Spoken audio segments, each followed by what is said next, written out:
What is going on, guys? It's Toby here and welcome back to yet another video. Thank you all for tuning in, but today we're going to be doing an honest review, I think an 800-mile honest review of my 2022 Rapid Blue LT1 Camaro. So we're going to break down the finances, show the package, and basically give my honest opinion on the car. Just walking around the car, this 6th gen Camaro has a pretty cool looking bumper. It's different than the previous gen. It gets a lot of hate on the internet, but one thing I will say is that it looks better in person. Now this car comes with 18-inch wheels. I'm pretty sure I have to confirm that. Also have Brembo brakes in the front, so that's from the SS. Now, even though this is an LT1, it's basically a V6 body of a Camaro with the 6.2 liter V8 with some options from the SS. So this comes from the SS, obviously those Brembo brakes in the front, but we don't have them in the back. So the brake setup on this 2022 LT1 is extremely similar to my performance package Mustang GT, as I have 6 piston Brembos in the front, just like this car, and then we have a non-Brembo in the back. I'm not even sure of the size,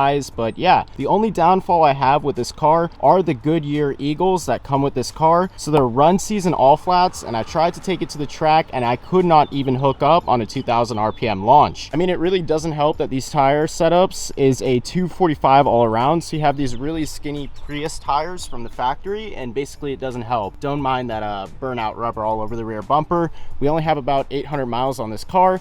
But yeah, I already sent it at the track one time and it almost ended up in me crashing, so that was not a good thing. This package also came spec'd with black bow ties, so you can see the black bow tie right there, but I don't have the Euro taillights. That's something I'm going to do aftermarket, possibly get a sponsorship for some C8 styled Euros, but we do have the active exhaust on this car, so you can see that they're valved. This is the black bow tie that I was referring to earlier, and I don't have the RS package on this car. That's a little bit of a higher trim, but we do have these heat extractors up here by the hood and basically right above the engine. The thing that's cool about these 6th gen bumpers is that you have these hidden taillights right here, or headlights I meant to say. So basically you can't see them until they're on, and we'll show that in just a second. So let me turn them on and you guys get the general idea. So they're very well hidden. I just don't like all the plastic on the bumper and the grille. This is what the car looks like from the back. Once again, we have those factory red taillights, and it's super simple. I mean, there's the exhaust, huge muffler right there. You can probably get some good weight savings and cut off 1/10 of your quarter-mile time if you get rid of that huge muffler. Possibly do a resonator delete, and you can see the rubber all over the back of the car from that burnout I did at the drag strip. But let's go ahead and open up the trunk and see the trunk space. This is how you open up the trunk. There's a button right underneath of here. It's kind of different from the Mustang, but kind of similar. But one thing I've noticed in the difference between the Mustang boot and the trunk in this car is that the opening space is a lot smaller in the Camaro, but you actually have more volume space within inside of the actual trunk. What exactly does this mean? Well, it's harder to fit big items into the trunk, but you actually have more space in the trunk than you do in the Mustang. So it's kind of weird. You can't really utilize all the space if you can't shove something through that small hole right here. And that sounds incredibly messed up. This car did come with a factory tint as well, which is kind of weird. Usually they dye up the windows, but you can see it right here. So we do have a tint, and this looks a lot darker than what I have on my Mustang, so it's definitely below 35%. And I think I have a windshield tint as well on this car, straight from the factory, which is super uncommon. Like, I don't even think any auto manufacturer does that, but for some reason my Chevy dealer did that. So taking a look at the inside, I did option for the upgraded sound performance package. So this is from Bose. It's super good. It actually sounds just as good as the Bang & Olufsen system that I have in my Mustang GT. We have power windows. I also optioned for this red seatbelt right here, but we do have cloth seats, and we'll talk about that in just a second. We have a leather steering wheel right here with the stitching. I mean, the stitching is super high quality. If I can zoom in, we do have the V6 dash that only shows 160. I'm pretty sure that the SS dash shows up to 200 or maybe 180 miles an hour, and this is just like a basic view or look into the interior here. This material right here is leatherette. I mean, obviously there are some plastic pieces. The only concern that I have with this car is the rear visibility. I'm 6 foot tall and I have no problem seeing over the hood when I have my seat all the way down, but I know people that are shorter can't see out of the top of this car, so they can't see over the hood and they can't see any of the road. Probably one thing you might consider if you're looking into getting this car is that you may not be able to see over the hood if you're shorter than, I'd say, maybe 5'8", but you can always jack the seat up because this car does also have power seats, so it's not manual, even though it's a base model. We have paddle shifters as well. So this is the 10-speed automatic transmission, the same one that Ford uses in their 10-speed Mustang GT. The only difference here is, I think, is in the name, because Ford and GM actually made the transmission together. So we're going to turn the car on and get into the different driving modes and show that upgraded infotainment system. Now that you guys can see what the dash looks like when it's all lit up, we're just going to scroll through the options here. So we have trip information. I'm pretty sure you can set up your track timers. You have estimated range as shown right there. You get your instant gas mileage, oil life. Let's look at tire pressure, so all the TPMS sensors. We're also looking at average speed, and there's your track timer right there, battery voltage, etc., etc. I'm not trying to bore you guys. We're going to go through the main things and features of this car. In regards to rear visibility, you literally cannot see jack. So I have my mirrors set up like this, and every time that I make a lane change, I'm looking back multiple times. Now in the Mustang, I have a blind spot sensor, but you can see way more out of the back window and the side windows. So you can't see anything out of the back at all. This right here is how your AC works. So you can scroll to the left to make it cooler. This makes it hotter. So yeah, super simple. And then this is how you adjust the fan. So you spin it right to do more fan, and then you spin it left to decrease the fan. Now let's get on to discussing this. So we do have Apple CarPlay in this car, so that's pretty cool. We have the Bluetooth option of running that, and then if we go back to the main menu, we can just show the basics of this. So we have OnStar services, which is like a satellite subscription, Sirius, My Chevrolet. And then if we go into the settings, we can control some of the valves for the exhaust. So in here we have common settings like this, voice, running applications. We can go to apps, so Android Auto, apps, audio, climate, you know, all that type of stuff. Auto defog, auto rear defog. And then if we go to vehicle, we can go to driving mode. So you can change up the engine sounds, so that changes up the valves, opens and closes them.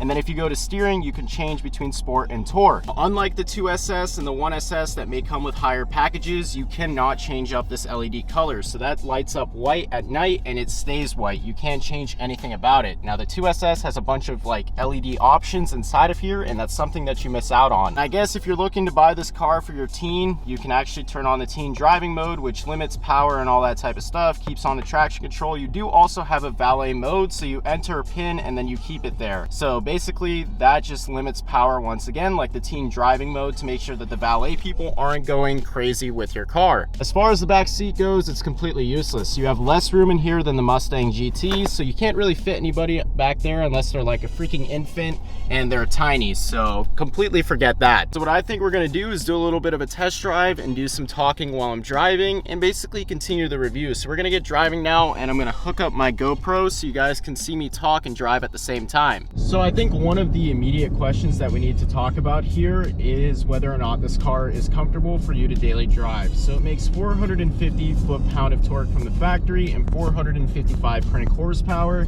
and overall I would say yes, it's extremely comfortable to drive, especially daily driving, because you do have this 10-speed automatic transmission. Now as far as the seats go, even though they're cloth, they're extremely comfortable. And like I said, the only thing you'd really ever be concerned about is the lack of visibility out of the back of the car. I mean, you are being held in this position that's extremely low to the ground, but besides that, it's extremely comfortable to daily drive. Pricing wise, you can start out with the LT1, which is basically the lowest trim level of V8 that you can buy within the Camaro families. So you have the LT1 Camaro, then you have the 1SS Camaro. I'm pretty sure you have the 2SS Camaro, and then you have the ZL1 and the ZL1 1LE. I think you can also get the 1LE package for the 1SS and the 2SS, but those are both higher in price than the LT1. So the LT1's retail price is around 37 grand. No, it's actually 34 grand. I think the 1SS starts at 37 grand, and then the 2SS is 42 grand. I think the regular ZL1 starts at about 65 grand, and the 1LE starts at about 68 grand. So the LT1 is the cheapest option that you can get. So switching back to the big camera now, we already discussed the affordability of this car. So it starts at 34 grand. I actually got this one for 40 grand because of the COVID markup, as well as all of the options that I put on the car, such as the infotainment system, etc., etc. So all those options hiked up the price. I think I just accidentally ran that red light right there, and there was a cop right there, but he's not coming after me. So I need to pay attention a little bit more. But as I was saying, I completely forgot what I was saying. Oh my god. Oh, so yes, so with all the options that I put on this car, it came out to 40 grand. We can show the sticker because the Chevy dealer actually laminated it for me. But as you can see, we are getting 19 miles per gallon out of this car right now. And it has some sort of cylinder deactivation. So as you can see, I'm cruising in the V4 mode right now. And then I think when you step on it, it transfers back to the V8 mode. So it uses those 4 cylinders again. But I've been whomping on the car, beating up on it pretty bad, and I'm getting 19 miles per gallon, which is extremely good for a city driving V8. I mean, as far as the 10-speed goes, it's extremely comfortable for daily driving as well because you don't really feel the shifts. Now, one difference that I noticed between Ford's 10-speed transmission and GM's, even though they collaborated on the transmission together, is that this car and the 10-speed in the Camaro shifts a lot smoother than the Mustang GT. So when you're flooring it in the Mustang GT, you actually feel the shifts a lot with the 10-speed, and I was super surprised. And it's just overall a lot smoother in this car. So it does make it more comfortable if you're gonna whomp on it a little bit while you're daily driving the car. The thing that's worthy of noting is that Chevy also recommends a 1,500 mile break-in, but I didn't really follow that. Like, if I'm gonna be honest, I followed the break-in schedule until about 500 miles, and then I opened it up. So I followed the break-in schedule religiously for the Mustang, and then from this one, I kind of didn't, because I've been reading online that it's not really necessary in a modern car, and that you should actually break it in how you're gonna drive the car so that you set the rings right and that they expand. And I'm talking about the piston rings. All right, I just saw like literally 3 of my classmates that I went to high school with, and I'm just like chilling and recording, driving around UF campus right now. This is pretty funny. If I'm being honest, and completely being honest, being blunt and truthful, this car does have the affordability factor for being a sports car. I mean, I don't think you can find a better bargain for 34 grand. If you do happen to get one of these at retail price, and that's not really common in the COVID market right now because everything is being marked up, I think I paid like a 2 grand markup on this car, and I'm currently financing it right now. So it definitely is affordable, but there are some drawbacks because first of all, you're not getting a top trim vehicle. You are missing out on some important cooling factors that you get with the SS package, and basically suspension upgrades and that type of stuff. So if you want to take this car to the track and you're going back-to-back passes and doing circuits and that type of stuff, you are going to have some cooling issues because this wasn't designed in the same manner that the SS was.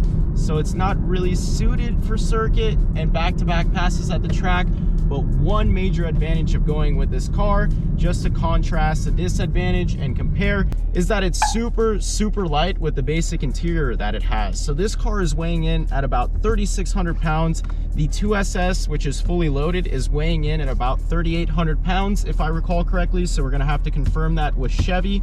But basically this car is super light, makes 455 crank horsepower, and has a 10-speed automatic transmission, which is known to be one of the fastest shifting automatic transmissions in the world. This thing is like a speed demon in a straight line, and you can build it up, which I plan on doing, to run about 10s naturally aspirated full bolt-on. Also have a couple of different driving modes in this car, which we'll discuss in just a second, but I'm gonna go into sport mode and do a quick pull just for the one time, because I really don't want to get in trouble, and I've been getting close to getting in trouble. So we're gonna do a first gear pull just so you guys can hear what it sounds like. So it sounds good for a stock car. Mind you, that's a completely stock exhaust, and hopefully that was not a cop. That may have been a cop. That's great. But what I did basically is just hit it over from the manual mode to the drive mode to ensure that the car would hold the revs and all that type of stuff. But it sounds great for a stock car. We're gonna have to do some pulls and test out the draggy time 60 to 130 to give you guys a little bit of an understanding of how this car performs stock. But these are the different driving modes that I'm referencing. So you can actually cycle through them like this. You just press on that button right here, and what you do is go down. So you have Tour at the top, Sport, Snow, and Ice. You do not get a track mode, but you can also activate launch control because this car does have launch control. So what you need to do is cycle down to the Sport mode just like that, and then from there you need to hold down the traction control button 2 times.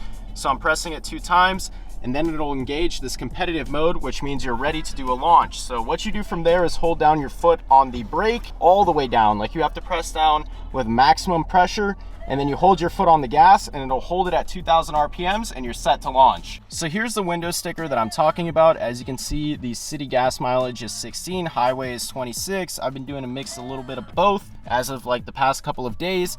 And this is the total vehicle price right there, $40,000. So there was a little bit of a markup from the dealer because of COVID prices. You can see that the standard vehicle price is 34 grand. Like I said earlier, That is the retail price, but we do have options on this car. So 10-speed automatic transmission, remote vehicle start, dual mode performance technology package, active exhaust, Chevrolet infotainment, 8-inch system, audio system. Oh, so those wheels are 20 inches, they're not 18. 5-spoke carbon flash painted aluminum with run flats. The Rapid Blue color itself is a $395, almost $400 option. So I'm trying to keep this video as short and sweet as possible while maintaining maximum effectivity at conveying my points. So this car is definitely one of the performance bargains out there. It comes with a lot of nice options, and for 40 grand, I think the only competitor that this car has is the 301A Mustang. Let's go ahead and pop the hood and take a look at that 6.2 liter V8. It also comes with hood struts. That's a little bit of a convenience, and it's not a Mustang thing because you have to hold up the hood with the Mustang and then put in the stick and all that type of stuff. But here's a look at the 6.2 liter LT1 engine. I mean, this thing can't really make reliable power boosted, but full bolt-on with heads cam, it makes like almost 700 wheel horsepower for an NA car, and it's super fun. My firm belief, the exhaust note itself for a stock car is already a selling point. But let's go ahead and open up the valves and show the differences between them being closed from the inside, and then I'll show it on the outside. All right, so if we're gonna give the car a rev in just a second, but this is what it sounds like in sport. Got to show it on the outside. And then if we go over into touring mode, it kind of closes up the valves, but it kind of sounds the same at the same time. And then if we move it into the snow/ice mode, I think it quiets it a lot, but we might have to change that up in here. Now, one thing I don't like about this car is that you have a 2K RPM soft limiter, so it kind of sucks. You can't really rev it up to the moon, but you can always remove that with a tune. So let's try and switch up these settings here. So let's go to vehicle, then we go to not driving mode. Actually, yeah, probably driving mode. Engine sound, let's put it on stealth and close up those valves for certain and see what it sounds like. Oh, okay, you can definitely tell the difference right there, but you can see me hitting the soft limiter. Now let's put it back into sport, and I think that's what actually opens up the valves, not your driving mode. Okay, yeah, so now I think we can put the camera down and record the exhaust note from a third-person perspective. Fortunately, I don't have anyone recording here, and hopefully I don't piss anybody off by doing this, but we're gonna put the camera down like right here, and then we'll give it some revs to show you guys the comparison. I need to prop it up at a better angle though.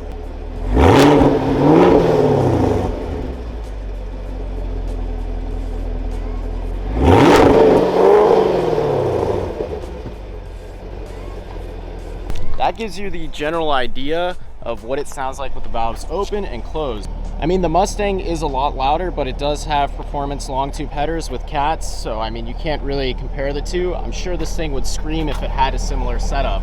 And I'm pretty much gonna do Cook's headers, I think, or Texas Speed. I'm not entirely sure yet. Last thing I think I'm gonna do for this video is show the audio system and how it sounds, but you can't really capture that on video.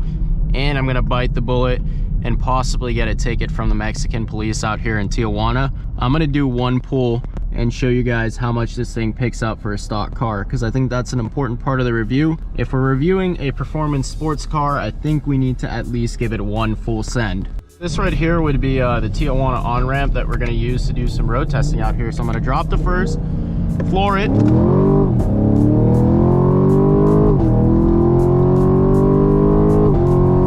So there's the baseline acceleration. It's kind of slow from a hit because the car still needs to be opened up and that type of stuff, but it is faster on a roll, which we'll do one roll. I'm really risking it out here because there are a lot of Mexican police. Time, I guess. We'll go down a couple of gears and we'll floor it. This is a higher speed roll.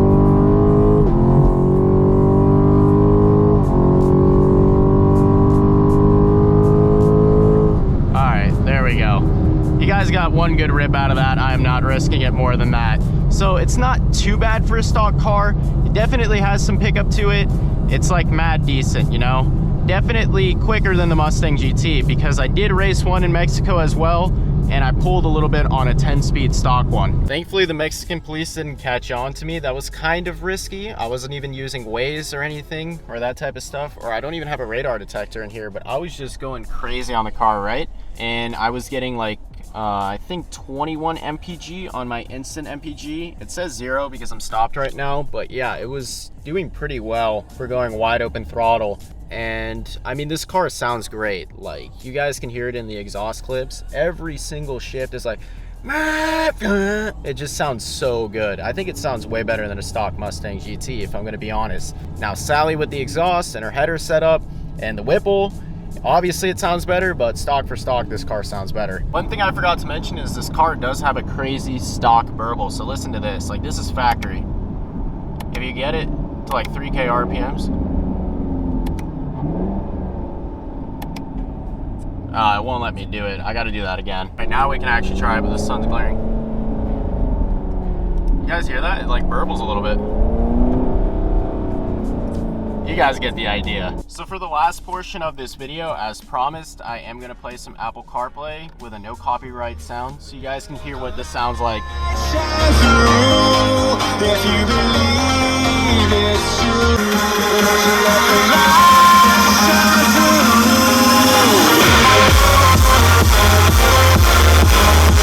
that's pretty much going to do it for this video. This is an extremely comfortable car to daily drive. It obviously has some get up. Let's do some mods. Let's get it running 10s NA, maybe with a Pro Charger. I'm not entirely sure yet, but yeah, this car has plenty of potential, has a banging audio system. So if you guys are looking into an LT1, definitely consider it. So if you guys enjoyed this video, that's going to do it, and I'll see you in the next one. Make sure to stay tuned for more bangers this week.